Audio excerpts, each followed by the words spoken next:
Good afternoon and welcome to Coach's Corner. This edition will be for the men's and women's golf programs here. Joining me is head coach Steve Tierney. Steve, thanks for being here.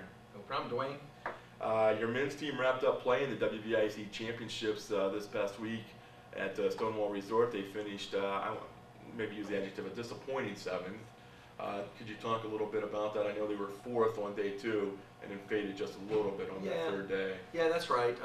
We were hoping, being in fourth in a tie, that we might be able to get into the top three possibly, but that wasn't to be. But I guess if you look at the cup being half full, we finished ninth at the Southern Regional, so now seventh here at the Central. So I mean, that was a little bit of an improvement from the past regional. Okay. Yeah. Mike Gervais, your top finisher, placed in the top 10. He finished ninth.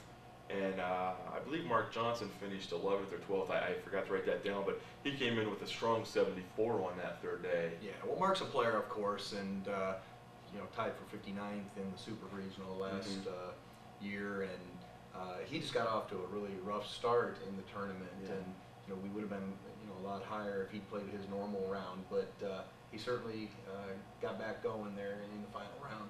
Yeah, 74 was one of the lows for the entire tournament. I believe was probably the fifth lowest score shot for the entire tournament. So congratulations to Mark there. Now, turning the attention to the women's golf a couple weeks ago, they finished up in the Northern Regional. They finished fifth out of 9 teams, and that's a very good finish for the women's program. I know you were very pleased with that. Absolutely, big strides.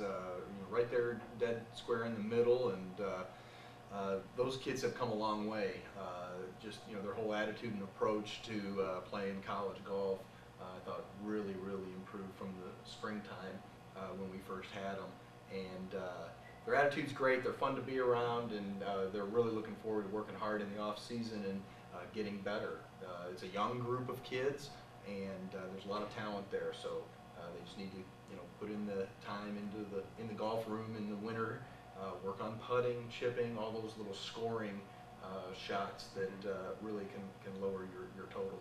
Okay. Now the women played a fall schedule, but their main schedule and their WVIC championships are in the spring, so I know that you'll be eagerly looking forward to that and watching their improvement as the spring season unfolds. Absolutely. Again, there's a lot of talent there, and we're looking forward to getting back out there. Of course, it's going to be a little while, but there's a lot to do in the winter time, and we're fortunate we've got a nice facility here to hit balls and work on our games. So. Kids were excited about doing that when I talked to them last when we left the course. Okay. And again, for the men, their main schedule is in the fall, but they do play some matches in the spring. And of course, they've got some NCAA play coming up in the spring, so we'll still be hearing from the men as well. So, Steve, is there anything else you wanted to add on the golf season? Like you said, hopefully they'll improve in the off season, and we'll get ready to meet you again in the spring. Yeah, they're fun. Both teams are great to work with and everything. Some really neat kids, and they do well academically for us here at Wesleyan as well. So fine representatives, and keep plugging away. Hopefully keep getting better and better. Okay. So until we talk to Steve again about men's golf and women's golf in the spring, I'm Dwayne Carpenter. This is Steve Tierney. We'll see you this spring.